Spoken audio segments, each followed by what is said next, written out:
What's up, guys? Welcome back to the Team Solemn Circus live video. It's on the left side here. We have Yubel going up against Tenpai on the right side here. Both decks being very good meta decks.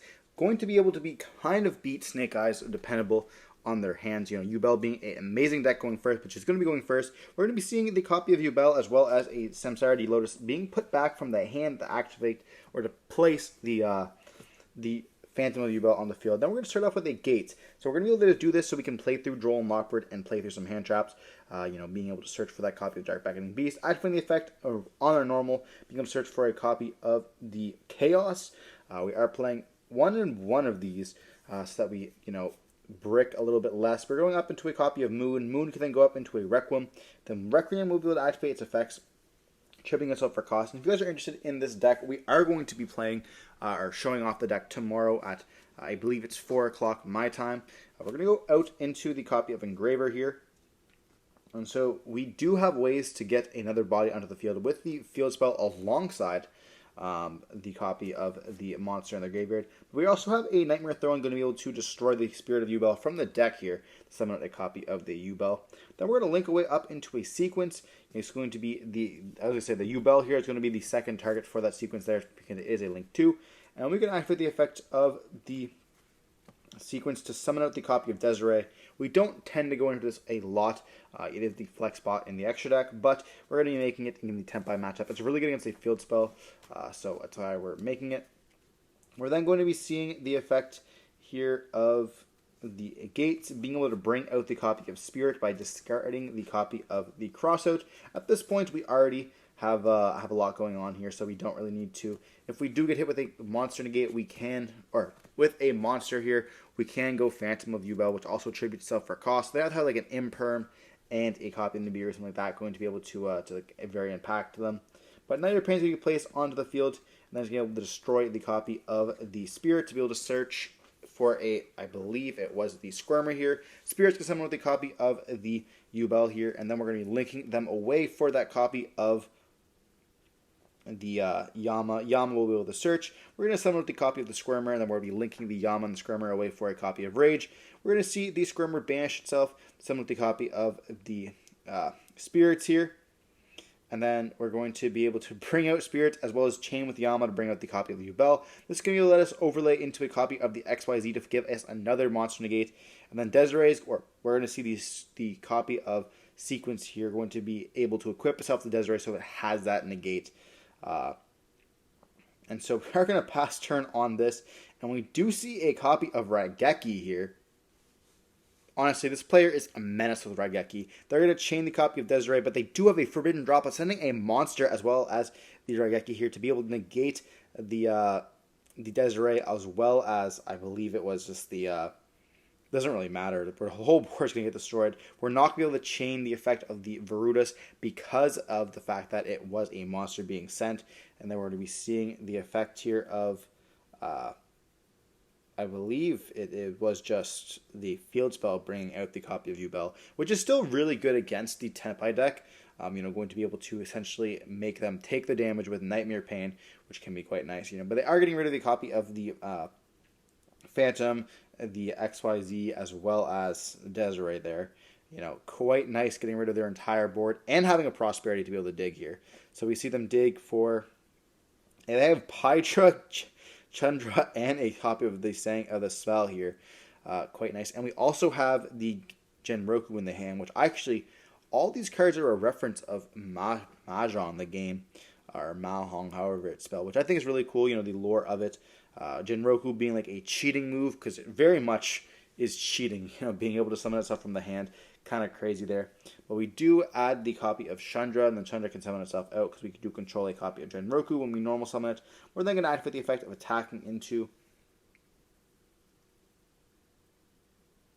the guy here. We don't take any battle damage because of the Tenpai card, and we have to attack.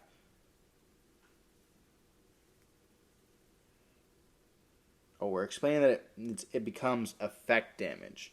Okay. So Chandra's going to be able to attack, and then it's going to be able to summon a copy of Phaedra. Phaedra can then bring out back the Genroku here. or not bringing back anything. We're going to be going into the Biden Dragon.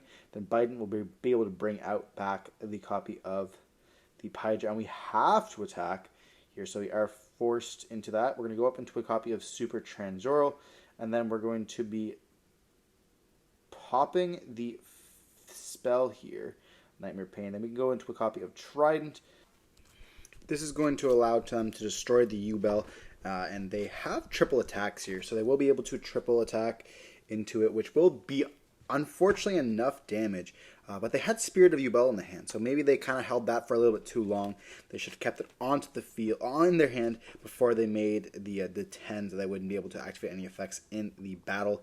But, we all make mistakes there. I think that maybe Yubel could have had it. Chances are they would have been destroying the other copy of itself. I don't know if the monster has to destroy the spell and trap on the field. So I guess they wouldn't have been able to destroy both of the Yubel monsters. I don't think Spirit can be destroyed by battle as well. I could be mistaken. I'm going to be reading it. Cannot be destroyed by battle alto. Yeah, so if we would have special summoned that out before we summoned out the Transcendent, we would have protected the life points there. Just held on a little bit too late, which is unfortunate. But we are going to be going on into game 2. I mean, that hand was pretty nice. We saw a lot of good cards there. Even having the Veiler in the hand and not even using it, just a monster. It doesn't matter that it was a Veiler, just having a monster. But Raigeki plus Droplets is honestly kind of crazy. Raigeki itself being a really good card in this format, especially in a deck like Tenpai, which is just going to be absolutely amazing going second. A lot of the decks aren't making spell and trap negates, and even if the Desiree is a spell and trap negate, they are burning a card, which is like putting a lot of pressure on it. Like, not many cards put pressure on their entire board like a simple copy of Raigeki. Like, they just are forced to use it. Where like other cards, like for example, I don't even know, like a track, a Fiend's Smith that. If you start off with a Fiend's Smith track, they're not really kind of forced to negate it there. So it makes them play, like you're forcing them into playing the cards. But we're going to be seeing a 1-for-1 here, being able to send someone with a copy of Samsarity Lotus. Once again, going first in the Fiend's Smith Yubel deck. I know the reason why they are doing that is because they know they can't go second against the copy of Tenpai. Tenpai does play, especially this player, we know this one from locals, specifically plays the Kwikume Dragon here, and we cannot beat that card. So it's very important that we do go first against this deck. But we're going to go for the Spirit. Spirit's going to add the copy of Nightmare Pain. We're going to summon out the copy of the Yubel in search for the Skirmer by destroying the copy of the Spirit with that copy of Nightmare Pain. The search. And then we're going to go up into a copy of Phantom of Yubel here, summon out the Skirmer here by summoning itself out with its own effect. Then we're going to go up into a Moon. Moon can then go up into the Requiem. And once again, we're going into those copies of Fiendsmith cards. Fiendsmith of Grave is going to be summoned, and this card's going to be everywhere in the format. We're going to be seeing the copy of the Requiem being placed, and now we actually choose to go off from the last combo because we don't have a body to go onto the field. So we actually summon out a copy of the common here, the princess thing, and then we can actually summon out the copy of the Fiendsmith Engraver by putting back the copy into the extra deck there. And we have Moon in the graveyard, so once we do link up into the copy of Sequence, we can actually go for the Aerial Eater, and this is going to go to dump your copy of Spirit, dump the copy of really anything that you want. It's actually an amazing card. We are going to choose to dump the copy of Engraver here, and then we're going to link those two off for our copy of the Yama, both being fiends. Yama's going to be able to search for the copy of the Shavara, and we can banish, and it says 2 level 6 or higher here, by the way, for that copy of the Aerial Eater here. So being able to banish a copy of Yama and the Princess, both being Dark Fiends, and then we can link up into the Rage. We're going to be able to activate the effect of the Skirmer and summon back out, and then we're going to be able to destroy it with the Shavara, and then we're going to be seeing Yama bring back out. So we're going to be overlaying for a copy of Varudis, and we have Rage, Phantom of Varudis Pass. Now we do only play one Yubel, and it being under the Varudis is going to be quite impactful. We have double sets as well, so maybe having a copy of Judgment that's going to be able to stop a normal summon can be quite impactful for this player here. And we have Anti-Spell as well. We are not getting hit with Raigeki this time. That is absolutely incredible for the side of Yubel here. Backing it up with a 1 of Anti-Spell is disgusting. It's IO all over again. Will we see a chain of droplets in this case? I don't even know if anything can beat this. We are going to be seeing a chain droplets. Now they have to send a monster, but they want to send their spells for sure. Like, are you going to get rid of 3 bodies here, or 3 cards in the hand just to make it worth it? Now, sending your spells can be useful, but you have to send at least 1 monster, or else the Virtus will be able to negate. So we send a copy of a spell, Ash, and Imperm, and it looks like it's going to go through. So negating the entire board, and we have a normal summon of a Genroku. Quite nice. We're going to set the field spell here and just go battle phase, activate the effect, and they have the Ash here. That's very, very good. And they had the Judgment anyway as well. So, opening up Anti-Spell and Judgment with a kind of a 1-card combo. Not even their best combo, but getting hit with droplets again, sending 3 cards. But just having too much. Anti-Spell is so crazy. If they didn't chain it, the droplets there, I don't think they would have been able to win. Obviously they wouldn't have won. They had Ash Imperm in hand. But it's interesting that they just kept saving it. I don't know what they exactly drew for turn, but it might have been, important the last game to maybe Imperm the copy of Phantom there, and then, maybe Ash the Requiem. But if obviously they drew into one of those, it wouldn't have mattered. You're not going to Ash your opponent when they just have a Phantom on the board, and that's your only hand trap. You're going to give them kind of information on, well, most of the time they'll think that you have another hand trap, so they might let it go resolve if it's not an impactful effect. When you're trying to Ash the Requiem from someone from the deck, chances are they're going to be Phantoming, protecting this, because it is going to be a really powerful card that lets you get into so much more, including probably a second Phantom. But diving on into Game 3 here, it's going to be very hard for the Yubel player to take this game. Chances are they are going to go second against them. They know, the Tenpai player knows they set up a copy of Fenrir, and then a Draco Miru is going to be pretty much a game, especially if they can set it up with a Seals to get also follow up as well through that, being able to bounce a card, or just being able to normal summon. You have multiple access to this Quaku Mirror Dragon, but being able to search if they have a copy of Pydra to get in that resource and then go into the Quaku Mirror with that copy of the Seals is quite nice. So we are special summoning out. We are going here first with the Tenpai deck, as you suspected. Being able to summon out the copy of the Fenrir, already putting 1 pressure on the opponents. Activating its effect, searching for a copy of the Fenrir. Now, I don't know if this is the correct play, because we could have seen maybe a Droll being hit, and that would have kind of hurt our abilities to extend. We are going to be seeing Pydra going to be activated. We do chain a Veiler here. We have a summoning instead. That's going to let us summon out that copy that we want to, giving us access to the Seals. We're going to summon out the copy of the Chandra, then going up into that Seals there and just passing turn on this. So we don't see a fusion, a D-Barrier set. If we would have seen a D-Barrier or maybe an Imperm set, that would probably be the best board that we could make. We did stop the recursion of searching for a copy of the field spell or the copy of the quick play with that copy of Veiler, but unfortunately I had the other one.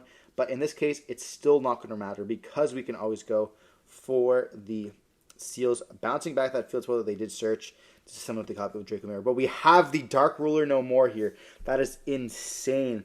Going to be able to essentially win us this game, a guy removing that.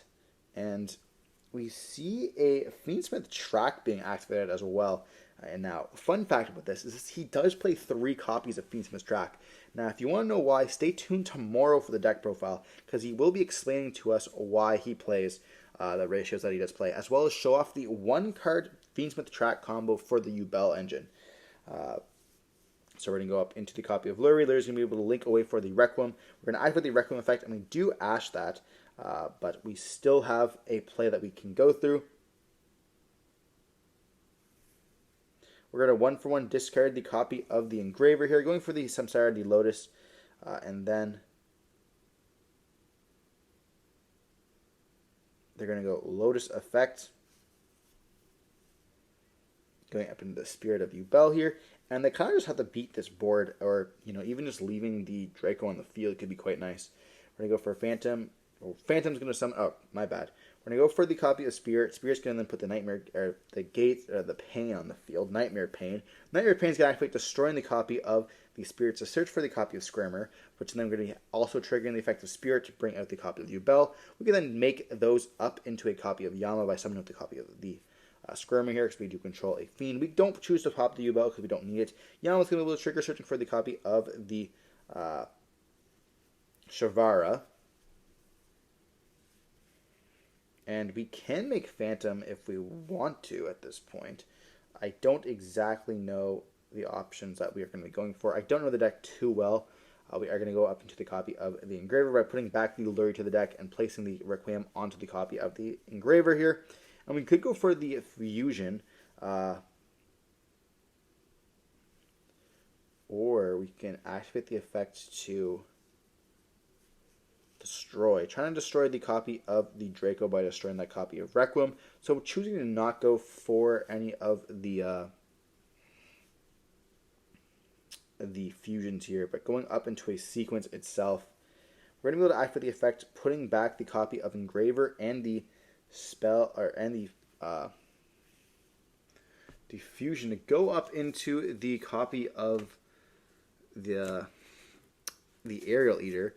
Now, for some reason, I thought this took just two monsters with the same, two Fiend monsters with the same attribute there. Okay, so we're going to be able to dump the copy of the Engraver there, and then we are going to go up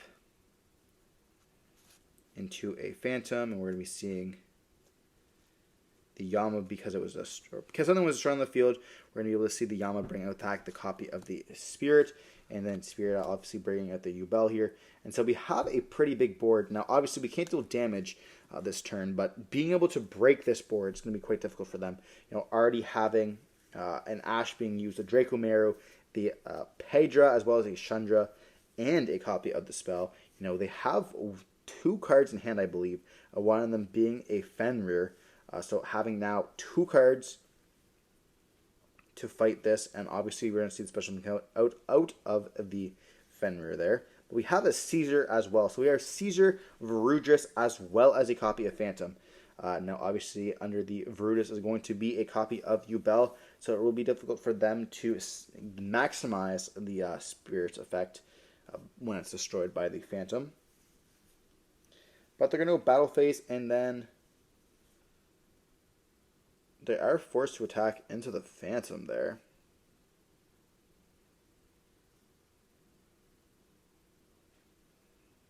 But they're going to activate the effect of the Fenrir.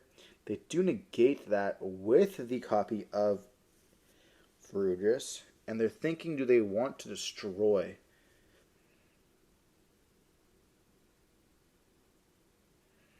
But they choose not to. So we are going to then go main phase 2, normal summon with the Pydra, activating the effect, searching for the fusion spell. What am I saying? For the field spell here. We're then going to activate the field spell, which can let us search for a Chandra or a Genroku. They're not going to activate the effect here, but they're going to choose to link away into a Striker Dragon instead. That can't be right. They're going to go up into an SP, and then SP is going to be able to banish. Trying to banish the Caesar so that when they search with the field spell, they can get that Genroku effect. But yeah, that's going to resolve here.